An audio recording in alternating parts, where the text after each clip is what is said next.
బాగా చూసుకునేవాడు. అవి రెండు మంచివే కాని ఒకటంటే మరొక దానికి అస్సలు పడేది కాదు. చీటికి మాటికి గొడవ పడేవి, నోటికి వచ్చినట్లు తిట్టుకునేవి. ఒకరోజు రైతు పని పూర్తి కాగానే ఎద్దు ముందు పచ్చగడ్డి, కుక్క ముందు పాలబువ్వ తినడానికి పెట్టి వెళ్ళిపోయాడు. కుక్క ఎద్దును చూసి, మన యజమాని నీకు అనవసరంగా 3 పూటల పచ్చగడ్డి పెట్టి పందిలాగా మేపుతున్నాడు. 4 గంటలు పని చేసి 8 గంటలు పడుకుంటావు. నీకు అసలు తిండి దండగా అంది. ఆ మాటలకు ఎద్దు కోపంగా ఊరికే ఉత్త డబ్బాలక లొడలడా వాగడం కాదు, పొలానికి వచ్చి 4 ఎకరాలు ఆగకుండా దున్ని చూడు, అప్పుడు తెలుస్తుంది నా పని ఎంత కష్టమో.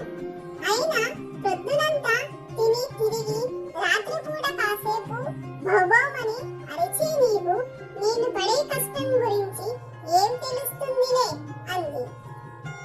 అబ్బో, పెద్ద చెబుతున్నావులే గొప్పలు. ఇంటిని, పొలాన్ని, ఆఖరికి నిన్ను కూడా దొంగల బారిన పడకుండా కాపలా కాసేది నేనే. 24 గంటలు మెలకువగానే ఉంటాను. చిన్న చెప్పుడైనా సరే చిటికలో లేచి నిలబడతాను. ప్రాణాలు పోతున్నా వెనుకడుగు వేయను.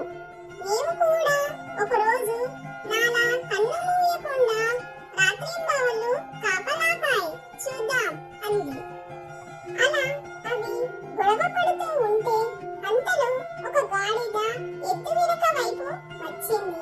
దానికి ఎద్దు వెనుక ఉన్న పచ్చగడ్డి కనబడింది. నెమ్మదిగా అడుగులు అడుగు వేసుకుంటా వచ్చి ఆ గడ్డిని చప్పుడు కాకుండా తినసాగింది. ఇదంతా కుక్కకు కనబడుతోంది కానీ చెప్పలేదు. దీనికి ఈ రోజు రాత్రి బాగా కడుపు కాలుతుందిలే అని లోపల నవ్వుకుంది. అంతలో ఒక పిల్లి ఇంకొక వైపు నుంచి వచ్చింది. దానికి కుక్క వెనుక ఉన్న పాలబువ్వ కనబడింది. నోరూరింది. రెండు కస్సుమంటూ గొడవ పడతా ఉండడంతో ఇదే సందనుకుని నెమ్మదిగా అడుగులో అడుగు వేసుకుంటా వచ్చి చప్పుడు కాకుండా పాలబువ్వ తినసాగింది. ఇదంతా ఎద్దుకు కనబడుతూనే ఉంది.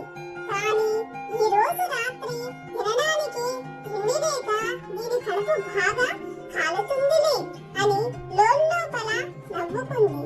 రెండు అలా కాసేపు అరచుకొని అలసిపోయి ఆకలి తినడానికి వెనక్కి తిరిగాయి.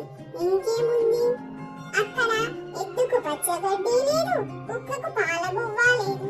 ఒకదానితో ఒకటి గొడవ పడి ఆ రాత్రి అనవసరంగా రెండు కడుపు మార్చుకున్నాయి.